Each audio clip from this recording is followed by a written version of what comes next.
Hello ನಮಸ್ಕಾರ. ಅಭಿಷೇಕ್ ಅಂಬರೀಷ್ ಅವರ ಹೊಸದಾಗಿ ರಿಲೀಸ್ ಆಗಿರುವ ಬ್ಯಾಡ್ ಮ್ಯಾನ್ಸ್ ಎನ್ನುವ ಸಿನಿಮಾದ OTT ರಿಲೀಸ್ ಡೇಟ್, ಹಾಗೆಯೇ ಕಮಲ್ ಹಾಸನ್ ಅಭಿನಯದ ನಿರೀಕ್ಷೆ ತಗ್ಲೀಫ್ ಸಿನಿಮಾದಲ್ಲಿ ಕನ್ನಡ ನಟ ಮುಂತಾದ ಇಂದಿನ ಹಲವಾರು ಸಿನಿಮಾ ಸುದ್ದಿಗಳನ್ನು ಈ ವಿಡಿಯೋದಲ್ಲಿ ತಿಳಿದುಕೊಳ್ಳುವ. ಹಾಗಾದರೆ ಬನ್ನಿ ಇಂದಿನ ವಿಡಿಯೋವನ್ನು ಶುರು ಮಾಡುವ. ಕನ್ನಡ ಸಿನಿಮಾಗಿಂದ ಹೊಸದಾಗಿ ಥಿಯೇಟರ್ಗೆ ರಿಲೀಸ್ ಆಗಿದ್ದ ಚಿತ್ರವಾಗಿತ್ತು ಮಿಸ್ಟರ್ ಲಟ್ವರ್ಲಾಲ್ ಎನ್ನುವ ಸಿನಿಮಾ. ಸಿನಿಮಾಕ್ಕೆ ಪಾಸಿಟಿವ್ ರೆಸ್ಪಾನ್ಸ್ ಥಿಯೇಟರ್ಗಳಿಂದ ಕೇಳಿ ಬಂದಿತ್ತು. ಸಿನಿಮಾದ ಥಿಯೇಟರ್ ಬಳಿಕದ OTT ರೈಟ್ಸ್ ಅನ್ನು ಅಮೆಜಾನ್ ಪ್ರೈಮ್ ವಿಡಿಯೋ ಪಡೆದುಕೊಂಡಿದೆ. ಇದೀಗ ಈ ಸಿನಿಮಾವನ್ನು ಕೂಡ ರೆಂಟೆಡ್ ಫಾರ್ಮ್ಯಾಟ್ನಲ್ಲಿ US ಆಡಿಯನ್ಸ್ಗಳಿಗೆ ಮಾತ್ರ ಇದೀಗ ರಿಲೀಸ್ ಮಾಡಿದೆ. ಕೆಲವೇ ದಿನಗಳಲ್ಲಿ ಭಾರತದಲ್ಲೂ ಕೂಡ ಈ ಸಿನಿಮಾವು ಪ್ರೀಮಿಯರ್ ನಡೆಸಲಿದೆ. ಡಾಲಿ ಧನಂಜಯ್ ಅವರ ಹೊಸದಾಗಿ ಥಿಯೇಟರ್ಗೆ ರಿಲೀಸ್ ಆಗ್ತಾ ಇರುವ ಚಿತ್ರವಾಗಿದೆ ಕೋಟಿ ಎನ್ನುವ ಸಿನಿಮಾ. ಸಿನಿಮಾದ ಚಿತ್ರೀಕರಣ ಮುಕ್ತಾಯಗೊಂಡ ಬಳಿಕ ಸಿನಿಮಾದ ಅಪ್ಡೇಟ್ಸ್ಗಳನ್ನು ಇದೀಗ ಬ್ಯಾಕ್ ಟು ಬ್ಯಾಕ್ ಕೊಡ್ತಾ ಇದ್ದು, ಸಿನಿಮಾದ ಆಡಿಯೋ ರೈಟ್ಸ್ ಅನ್ನು ಸರಿಗಮ ಮ್ಯೂಸಿಕ್ ಸದ್ಯಕ್ಕೆ ಇದೀಗ ಪಡೆದುಕೊಂಡಿದೆ. ಸಿನಿಮಾದ ಆಡಿಯೋ ರೈಟ್ಸ್ ಇದೀಗ ಮಾರಾಟಗೊಂಡಿರುವುದರಿಂದ ಸಿನಿಮಾದ ಮೊದಲ ಹಾಡನ್ನು ಇದೀಗ ಕೆಲವೇ ದಿನಗಳಲ್ಲಿ ರಿಲೀಸ್ ಮಾಡುತ್ತಿದ್ದಾರೆ. ವಾಸುಕಿ ವೈಭವ್ ಸಿನಿಮಾಕ್ಕೆ ಸಂಗೀತ ನಿರ್ದೇಶನವನ್ನು ಮಾಡಿದ್ದು, ಜಿಯೋ ಸ್ಟುಡಿಯೋಸ್ ನಿರ್ಮಾಣದ ಮೊದಲ ಕನ್ನಡ ಸಿನಿಮಾ ಕೂಡ ಇದಾಗಿದೆ. ಕೆಲವೇ ದಿನಗಳಲ್ಲಿ ಸಿನಿಮಾದ ರಿಲೀಸ್ ಡೇಟ್ ಅನ್ನು ಕೂಡ ಅಧಿಕೃತವಾಗಿ ಚಿತ್ರತಂಡ ಘೋಷಣೆ ಮಾಡಲಿದ್ದಾರೆ. ಇನ್ನು ಶಿವಣ್ಣ ಪ್ರಮುಖ ಪಾತ್ರದಲ್ಲಿ ಕಾಣಿಸಿಕೊಳ್ತಾ ಇರುವ ಹೊಸದಾದ ತೆಲುಗು ಚಿತ್ರವಾಗಿದೆ ಕಣ್ಣಪ್ಪ ಎನ್ನುವ ಸಿನಿಮಾ. ಒಂದು ಮಲ್ಟಿ ಸ್ಟಾರರ್ ಸಿನಿಮಾವಾಗಿದ್ದು, ಸಿನಿಮಾದಲ್ಲಿ ಪ್ರಮುಖ ಪಾತ್ರದಲ್ಲಿ ಪ್ರಭಾಸ್, ಮೋಹನ್ ಲಾಲ್, ಅಕ್ಷಯ್ ಕುಮಾರ್ ಕೂಡ ನಟಿಸ್ತಾ ಇದ್ದಾರೆ. ಇದೀಗ ಸಿನಿಮಾದ ಶೂಟಿಂಗ್ಗೆ ಪ್ರಭಾಸ್ ಅವರು ಜಾಯಿನ್ ಆಗಿದ್ದಾರೆ ಎನ್ನುವುದನ್ನು ಸಿನಿಮಾ ತಂಡವು ತಿಳಿಸಿದ್ದು, ಸಿನಿಮಾವನ್ನು ಮುಂದಿನ ವರ್ಷ ಅತಿ ಬೇಗನೆ ಥಿಯೇಟರ್ಗೆ ರಿಲೀಸ್ ಮಾಡಲು ಸದ್ಯಕ್ಕೆ ಪ್ಲಾನ್ ಅನ್ನು ಮಾಡಿಕೊಂಡಿದ್ದಾರೆ. ಚಿತ್ರವು ಥಿಯೇಟರ್ಗೆ ರಿಲೀಸ್ ಆಗುವ ವೇಳೆಗೆ ಕನ್ನಡದಲ್ಲೂ ಕೂಡ ರಿಲೀಸ್ ಆಗಲಿದೆ. ರೇಂಜ್ ಸ್ಟಾರ್ ರವಿಚಂದ್ರನ್ ಪ್ರಮುಖ ಪಾತ್ರದಲ್ಲಿ ನಟಿಸಿ ಹೊಸದಾಗಿ ಬರ್ತಾ ಇರುವ ಚಿತ್ರವಾಗಿದೆ ಗುರುರಾಜ್ ಕುಲಕರ್ಣಿ ನಿರ್ದೇಶನದ ದಿ ಜಡ್ಜ್ಮೆಂಟ್ ಎನ್ನುವ ಸಿನಿಮಾ.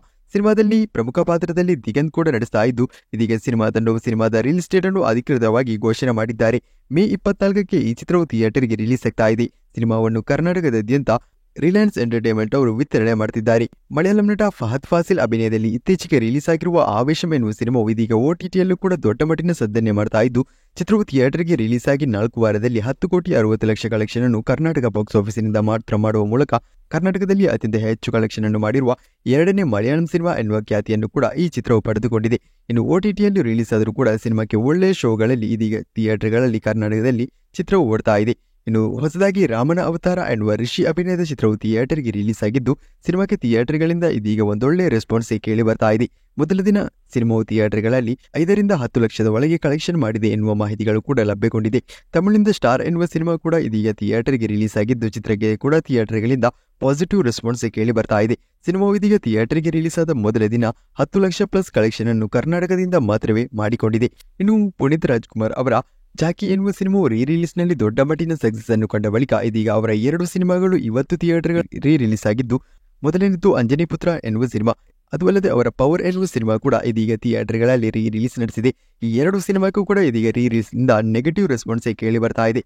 ಅದು ಹೇಗೆ ಅಂದರೆ, ಜಾಕಿ ಎನ್ನುವ ಸಿನಿಮಾವು ಥಿಯೇಟರ್ಗೆ ರಿಲೀಸ್ ಆದ ಮೊದಲ ದಿನ 14,500ಕ್ಕಿಂತಲೂ ಹೆಚ್ಚು ಸಿನಿಮಾದ ಟಿಕೆಟ್ಗಳು ಪ್ರೀ ಬುಕ್ ಆಗಿತ್ತು.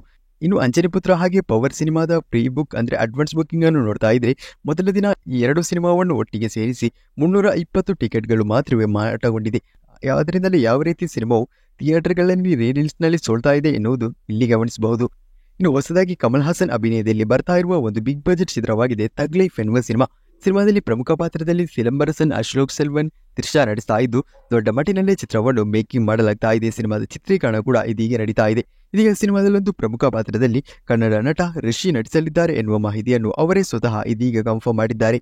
ಕೆಲವೇ ದಿನಗಳಲ್ಲಿ ಸಿನಿಮಾದ ಶೂಟಿಂಗ್ ಸೆಟ್ಗೂ ಕೂಡ ಅವರು ಜಾಯಿನ್ ಆಗಲಿದ್ದು, ಸಿನಿಮಾವು ಮುಂದಿನ ವರ್ಷ ಅತಿ ಬೇಗನೆ ಥಿಯೇಟರ್ಗೂ ಕೂಡ ಲಗ್ಗೆ ಇಡಲಿದೆ.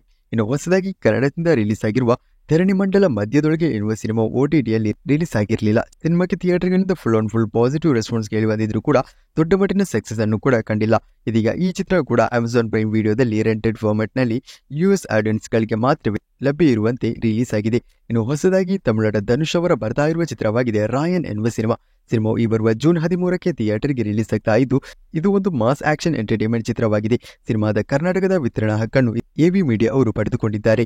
ಪ್ರಭಾಸ್ ಅವರ ಜೂನ್ 27ಕ್ಕೆ ಥಿಯೇಟರ್ಗೆ ರಿಲೀಸ್ ಆಗ್ತಾ ಇರುವ ಹೊಸದಾದ ಚಿತ್ರವಾಗಿದೆ ಕಲ್ಕಿ ಎನ್ನುವ ಸಿನಿಮಾ. ಸಿನಿಮಾವು ದೊಡ್ಡ ಮಟ್ಟಿನ ರಿಲೀಸ್ಗೆ ಸದ್ಯ ಪ್ಲಾನ್ ಅನ್ನು ಮಾಡಿಕೊಂಡಿದ್ದು, ಇದು ಒಂದು ದೊಡ್ಡ ಬಿಗ್ ಮಲ್ಟಿ ಸ್ಟಾರರ್ ಚಿತ್ರವಾಗಿದೆ. ಸಿನಿಮಾದ ಒಫಿಷಿಯಲ್ ಟ್ರೈಲರ್ ಕೆಲವೇ ದಿನಗಳಲ್ಲಿ ರಿಲೀಸ್ ಆಗ್ತಾ ಇದ್ದು, ಸಿನಿಮಾಕ್ಕೆ ಹಲವಾರು ಪಾರ್ಟ್ಗಳು ಕೂಡ ಇರಲಿದೆ. ಇದೀಗ ಈ ಸಿನಿಮಾದ ಕರ್ನಾಟಕದ ವಿತರಣಾ ಹಕ್ಕನ್ನು KVN ಪ್ರೊಡಕ್ಷನ್ಸ್ ಅವರು ಒಂದು ದೊಡ್ಡ ಮೊತ್ತಕ್ಕೆ ಪಡೆದುಕೊಂಡಿದ್ದಾರೆ. ಇನ್ನು ರಂಗಾಯಣ ರಘು ಪ್ರಮುಖ ಪಾತ್ರದಲ್ಲಿ ನಟಿಸಿ ಹೊಸದಾಗಿ ಬರ್ತಾ ಇರುವ ಚಿತ್ರವಾಗಿದೆ 3ನೇ ಕೃಷ್ಣಪ್ಪ ಎನ್ನುವ ಸಿನಿಮಾ. ಸಿನಿಮಾದ ಒಫಿಷಿಯಲ್ ಟ್ರೈಲರ್ ಇದೀಗ ರಿಲೀಸ್ ಆಗಿದ್ದು, ಸಿನಿಮಾಕ್ಕೆ ಧ್ವನಿಯನ್ನು ಲೂಸ್ಮಾದ ಯೋಗಿ ಅವರು ಕೂಡ ನೀಡಿದ್ದಾರೆ. ಚಿತ್ರವನ್ನು ಮೇ 24ಕ್ಕೆ ಥಿಯೇಟರ್ಗೆ ರಿಲೀಸ್ ಮಾಡುವುದಾಗಿ ಸಿನಿಮಾ ತಂಡವು ಕನ್ಫರ್ಮ್ ಮಾಡಿದ್ದು, ಕರ್ನಾಟಕದಾದ್ಯಂತ ಚಿತ್ರವನ್ನು ಕೆಆರ್ಜಿ ಸ್ಟುಡಿಯೋಸ್ ಅವರು ವಿತರಣೆ ಮಾಡುತ್ತಿದ್ದಾರೆ. ರೂಪೇಶ್ ಶೆಟ್ಟಿ ಪ್ರಮುಖ ಪಾತ್ರದಲ್ಲಿ ನಟಿಸಿರುವ ಆದಿಪಾತ್ರ ಎನ್ನುವ ಸಿನಿಮಾದ ಒಫಿಷಿಯಲ್ ಟೀಸರ್ ಅನ್ನು ಸಿನಿಮಾ ತಂಡವು ಇದೀಗ ರಿಲೀಸ್ ಮಾಡಿದ್ದು, ಜಾಹ್ನವಿ ಸಿನಿಮಾದಲ್ಲಿ ಪ್ರಮುಖ ಪಾತ್ರದಲ್ಲಿ ನಟಿಸ್ತಾ ಇದ್ದಾರೆ. ಇನ್ನು ಇಂದ್ರಜಿತ್ ಲಂಕೇಶ್ ನಿರ್ದೇಶನದಲ್ಲಿ ಹೊಸದಾಗಿ ಬರ್ತಾ ಇರುವ ಒಂದು ಚಿತ್ರವಾಗಿದೆ ಗೌರಿ ಎನ್ನುವ ಸಿನಿಮಾ. ಸಿನಿಮಾದ ಮೊದಲ ಹಾಡನ್ನು ಇದೀಗ ಸಿನಿಮಾ ತಂಡವು ರಿಲೀಸ್ ಮಾಡಿದ್ದು, ಸಮರ್ಜಿತ್ ಲಂಕೇಶ್ ಹಾಗೆ ಸಾನಿಯಾ ಅಯ್ಯರ್ ಈ ಸಿನಿಮಾದ ಮೂಲಕ ಸ್ಯಾಂಡಲ್ವುಡ್ಗೆ ಕಾಲನ್ನಿಡ್ತಿದ್ದಾರೆ. ಚಾಲೆಂಜಿಂಗ್ ಸ್ಟಾರ್ ದರ್ಶನ್ ಅಭಿನಯದ ಡೆವಿಲ್ ಎನ್ನುವ ಸಿನಿಮಾ ಅಕ್ಟೋಬರ್ ತಿಂಗಳಲ್ಲಿ ರಿಲೀಸ್ ಆಗಲು ಸದ್ಯ ಪ್ಲಾನ್ ಅನ್ನು ಮಾಡಿಕೊಳ್ಳಲಾಯಿತು.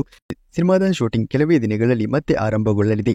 ಸಿನಿಮಾದ ಗ್ಲಿಮ್ಸ್ ವಿಡಿಯೋದ ಮೇಕಿಂಗ್ ವಿಡಿಯೋವನ್ನು ಸಿನಿಮಾ ತಂಡವು ಇದೀಗ ರಿಲೀಸ್ ಕೂಡ ಮಾಡಿದ್ದಾರೆ. ಇನ್ನು ಹೊಸದಾಗಿ ಅಜಿತ್ ಅವರ ರಿಲೀಸ್ ಆಗಿದ್ದ ಬಿಲ್ಲಾ ಎನ್ನುವ ಸಿನಿಮಾವು ಫೈನಲ್ ಬಾಕ್ಸ್ ಆಫೀಸ್ ಕಲೆಕ್ಷನ್ ಆಗಿ 22 ಲಕ್ಷವನ್ನು ಕರ್ನಾಟಕದಿಂದ ಮಾತ್ರವೇ ಮಾಡಿಕೊಂಡಿದೆ.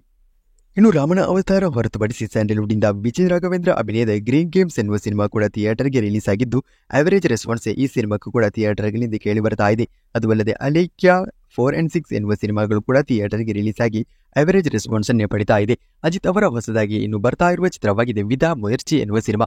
ಸಿನಿಮಾದ ಚಿತ್ರೀಕರಣ ಕೂಡ ನಡೀತಾ ಇದ್ದು, ಈ ಸಿನಿಮಾ ಆದ ಬಳಿಕ ಅವರ ಗುಡ್ ಬ್ಯಾಡ್ ಅಗ್ಲಿ ಎನ್ನುವ ಸಿನಿಮಾ ಬರ್ತಾ ಇದೆ.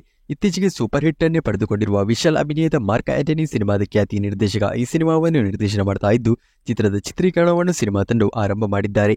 2025ರ ಜನವರಿ ತಿಂಗಳಿನಲ್ಲಿ ಸಿನಿಮಾವನ್ನು ಥಿಯೇಟರ್ಗೆ ರಿಲೀಸ್ ಮಾಡುವುದಾಗಿ ಈಗಾಗಲೇ ಸಿನಿಮಾ ತಂಡವು ಇದೀಗ ಕನ್ಫರ್ಮ್ ಕೂಡ ಮಾಡಿಕೊಂಡಿದ್ದಾರೆ.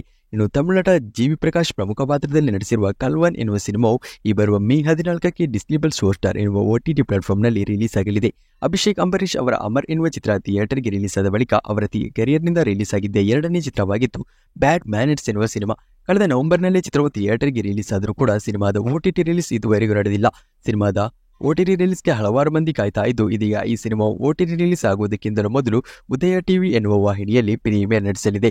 ಕೆಲವೇ ದಿನಗಳಲ್ಲಿ ಅಂದರೆ ಈ ಮೇ ತಿಂಗಳಲ್ಲಿ ಸಿನಿಮಾದ ಪ್ರೀಮಿಯರ್ ಉದಯ ಟಿವಿಯಲ್ಲಿ ನಡೀತಾ ಇದ್ದು, ಅದಾದ ಬಳಿಕವೇ ಆ ವಾರದಲ್ಲೇ ಈ ಸಿನಿಮಾದ OTT ರಿಲೀಸ್ ಸನ್ನೆಕ್ಸ್ಟಿ ಎನ್ನುವ OTT ಪ್ಲಾಟ್ಫಾರ್ಮ್ ಮೂಲಕ ನಡೀತಾ ಇದೆ ಎನ್ನುವ ಹೊಸ ಮಾಹಿತಿಗಳು, ಕನ್ಫರ್ಮ್ ಆಗಿರುವ ಮಾಹಿತಿಗಳು ಸದ್ಯಕ್ಕೆ ಇದೀಗ ಲಭ್ಯವಾಗಿದೆ.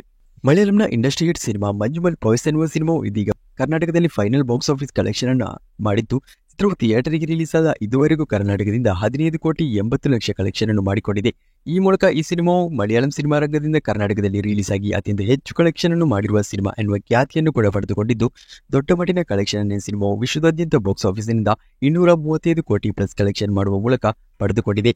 ಇನ್ನು ಭಾರತೀಯ ಸಿನಿಮಾ ರಂಗದ ಈ ವರ್ಷದ ಅತ್ಯಂತ ನಿರೀಕ್ಷೆಯ ಸಿನಿಮಾ ಪುಷ್ಪ ಸಿನಿಮಾದ 2ನೇ ಭಾಗ ಆಗಸ್ಟ್ 15ಕ್ಕೆ ಥಿಯೇಟರ್ಗೆ ರಿಲೀಸ್ ಆಗಲಿದೆ. ಸಿನಿಮಾದ 2ನೇ ಹಾಗೂ ಇದೀಗ ಕೆಲವೇ ದಿನಗಳಲ್ಲಿ ರಿಲೀಸ್ ಆಗ್ತಾ ಇದ್ದು, ಟಾಲಿ ಧನಂಜಯ್, ರಶ್ಮಿಕಾ ಮಂದಣ್ಣ, ಫಹದ್ ಫಾಸಿಲ್ ಅಭಿನಯದ ಸಿನಿಮಾದ ಮೇಲೆ ದೊಡ್ಡ ನಿರೀಕ್ಷೆ ಸತ್ಯಕ್ಕಂತೂ ಇದೆ. ಇದೀಗ ಈ ಸಿನಿಮಾದ ಕರ್ನಾಟಕದ ವಿತರಣಾ ಹಕ್ಕು ದಾಖಲೆ ಮೊತ್ತಕ್ಕೆ ಮಾರಾಟಗೊಂಡಿದ್ದು, ಎನ್ ಸಿನಿಮಾಸ್ ಅವರು ಈ ಸಿನಿಮಾದ ಕರ್ನಾಟಕದ ವಿತರಣಾ ಹಕ್ಕನ್ನು ಇದೀಗ ಪಡೆದುಕೊಂಡಿದ್ದಾರೆ.